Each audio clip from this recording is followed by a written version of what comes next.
That is the logic here. So let's look at marriage. In marriage, God paints a living picture of heaven, the church, and Christ's love. In this lesson, you will learn 2 specific ways to paint your picture using God's paintbrush instead of your own. So we are going to look at how God has painted the marriage. First of all, yes, marriage is given by God and is very good. Everything that God created is good, right?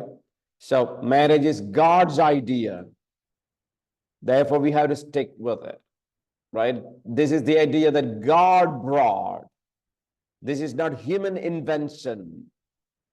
In today's culture, we cannot assume that all people are in agreement and understand what God says about marriage, right? Today, if you go and look at the unbelieving world, what are they saying about marriage? They will be saying it is slavery. This is patriarchal mentality, slavery mentality. Actually, we don't have to have marriage. Unnecessary. These are the words often they will be using. Number C, according to the Bible, marriage is very good. Still it is good. Nothing changes God's plan. God still sees marriage as good. Marriage provides companionship, like opportunity to serve and glorify God, right? It provides companionship. Basic purpose of marriage is what? Companionship in the context of all differences. That is what the Bible says. I will make you a suitable helper, right? God created the woman to meet man's need for companionship. If you go to read Genesis chapter 2, there is a scene that God is asking Adam to name all the animals. It was a purposeful responsibility. God had a purpose in giving that responsibility to Adam. Adam, you go, Adam. Name all the animals. And Adam was naming the animals. What did he see as he was naming the animal? Can anyone say? What did Adam see in naming the animals? Anyone? He couldn't see a proper partner for him, a suitable partner for him. Or I'm asking, what did he see? He saw that they are having Yeah, everything I is mean, perfect. yes, what Joseph said is right, the other way. Basically, he saw that all these animals have got companions, male and female, male and female. Now Adam learns that Adam doesn't have a companion. So God wants Adam to learn. So, although he had no mother or father to leave, in Genesis 2, God is teaching how family units should be developed, how it should be developed. That is what we read in Genesis 2. Of course, remember, for this reason, men shall leave their mother, parents, and cleave to his wife. At that time, Adam didn't have a father or mother to leave, right? But the principle was established. Number B, marriage is not based on love or sex. That's what some people think. Marriage is not based on love or sex. Why? Adam and Eve did not fall in love before marriage. God brought the woman to Adam. That's what actually happened. So I'm not saying it is wrong to have a love marriage. I'm not saying. But interesting is that out of 100 people love marriage, 80 results in divorce, right? That also happened. So, but yes, marriage is not based on love. Sexual problems are the symptoms. Heart issues are the root.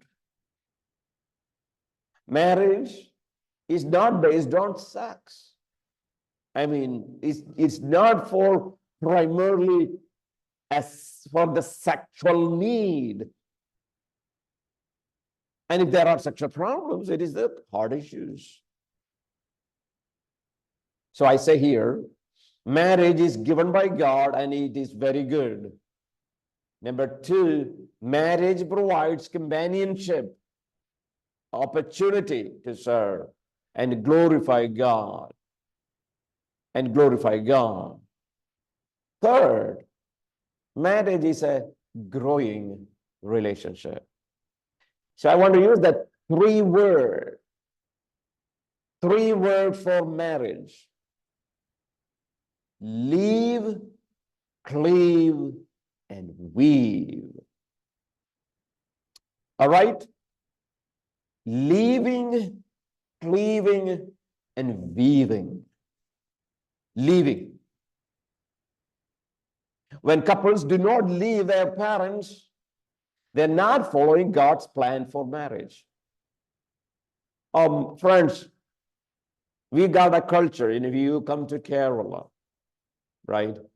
I think it is a part of many Indian culture that children after the marriage, they stay back where?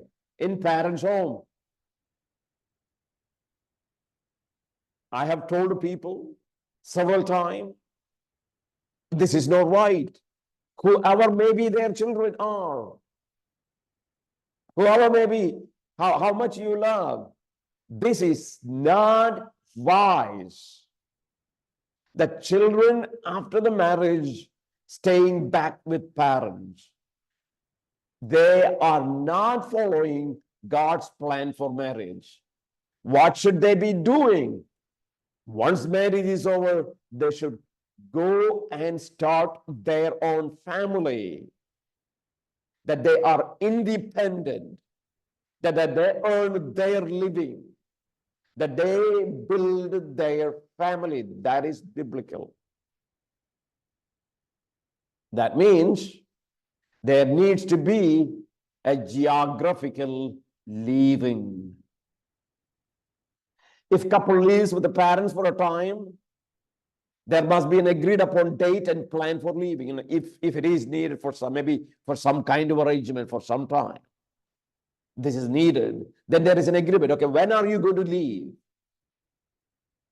Because it is unbiblical that married children, living with parents. There needs to be a geographical leaving. Second,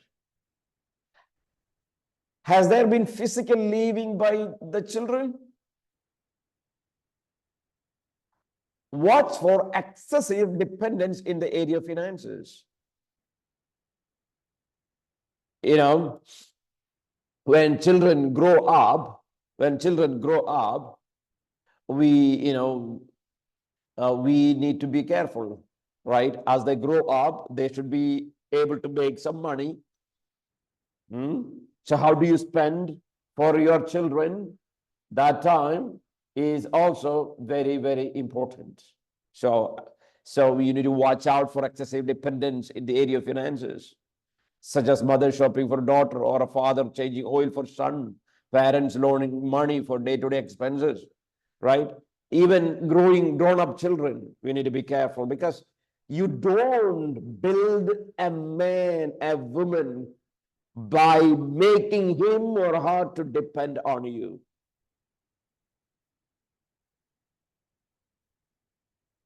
Watch for excessive complaints on the part of the couple, right? Extreme dominance on set of parents, comparison of one set of parents with another, gossiping to parents regarding maid, taking side with against the maid, partially to one set of parents, such only approaching one set of parents for input and decision making. Friends, staying together it's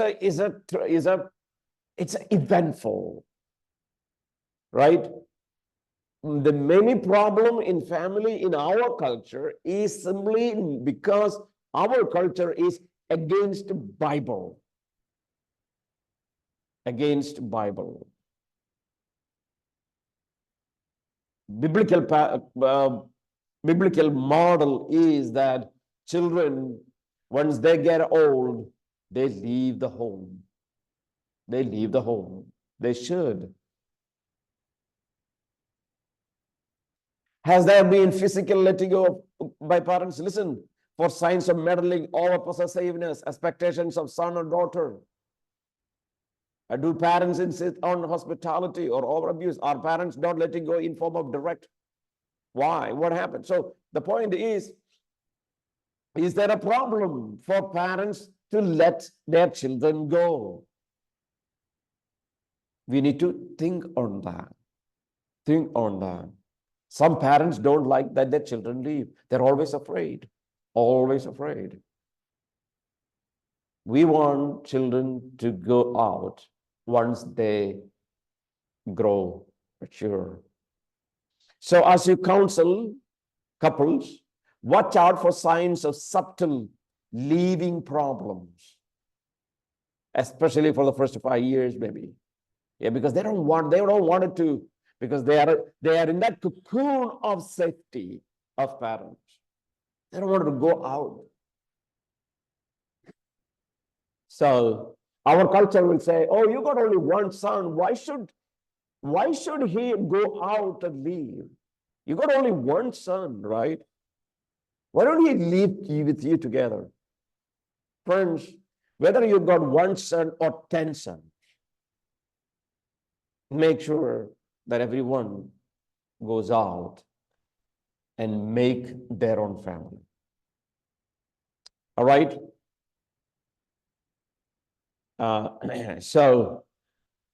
Understand why people don't want to leave. Imitations issues where spouse tries to imitate lifestyle of the family origin, right? That could be an issue. Maybe a husband always want to be like their father, and the same way everything is same. They don't want to go out.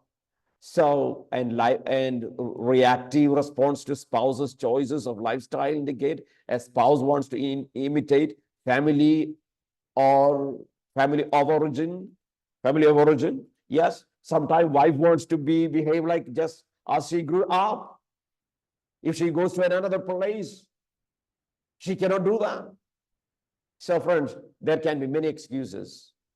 So my point here is, point A is that leaving.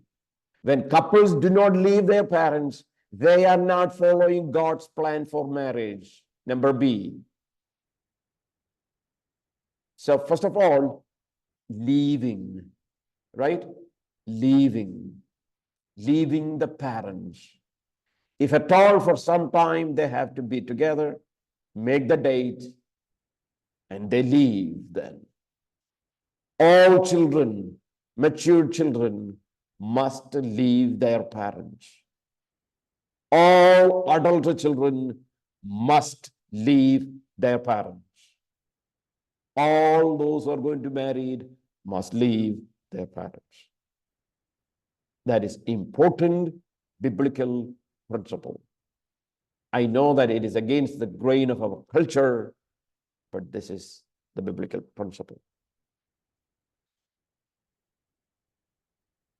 Point number B, couples must cleave to one another. Priority. The idea here is of that of blue.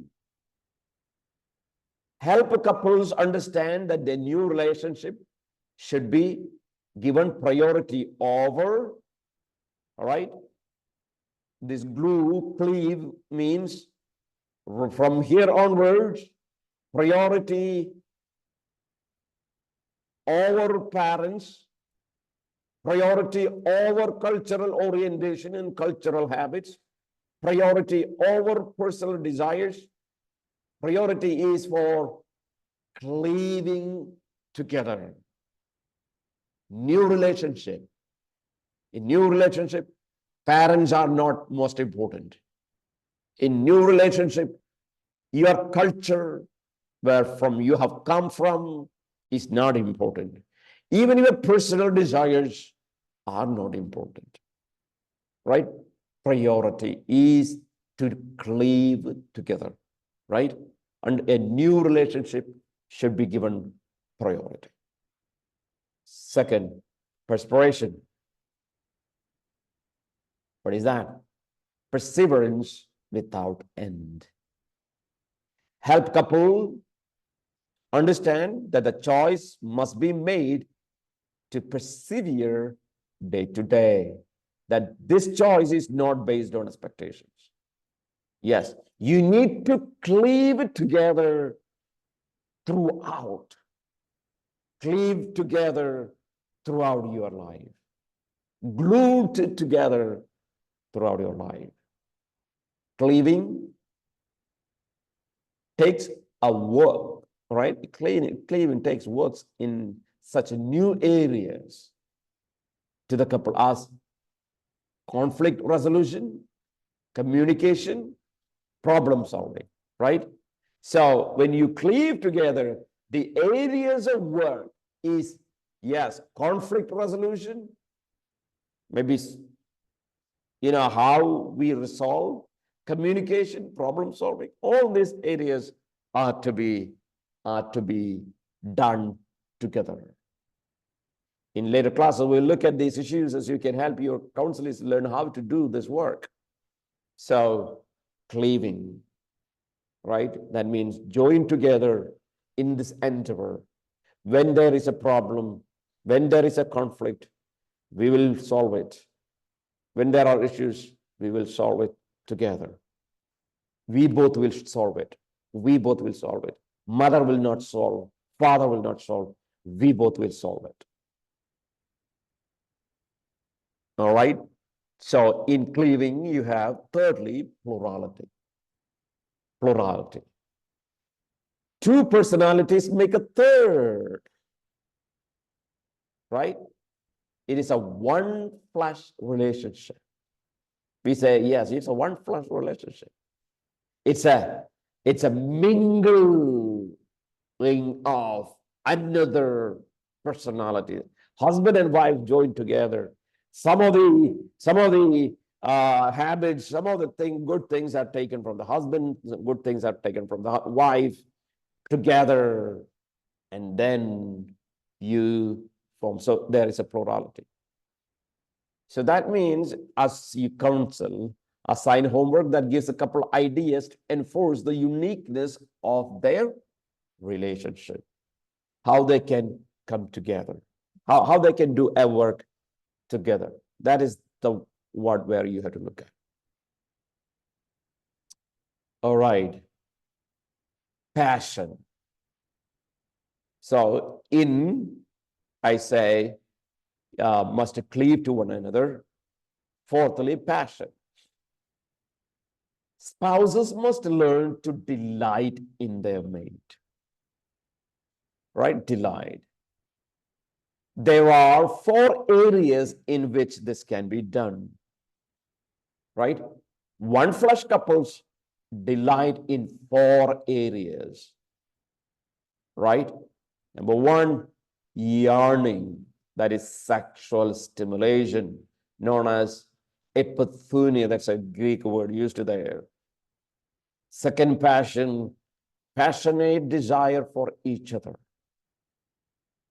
Think about how many husbands are passionate to be together, how many wives are passionate to be together. Bible says this is biblical, to be together and tender affection, right? You don't be brutal. You don't be naggy. You don't be cruel. You don't be angry to your wife. You learn to be tender toward her. Dependability, right? That is one. Standing up for each other. That is another word, storge. So that is the passion. The idea of passion is spread in 4 areas: sexual stimulation, passionate desire for each other, tender affection, and standing for each other.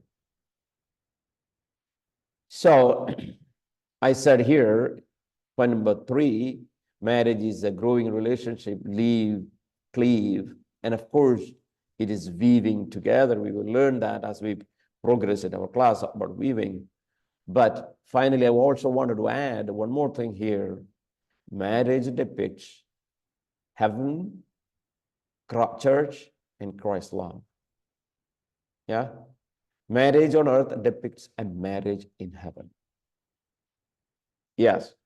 The marriage is the Genesis chapter 2, which goes all the way to that reality of Revelation 19, where we see Jesus and his bride coming from heaven to the earth, right? The bride of Christ meeting the groom.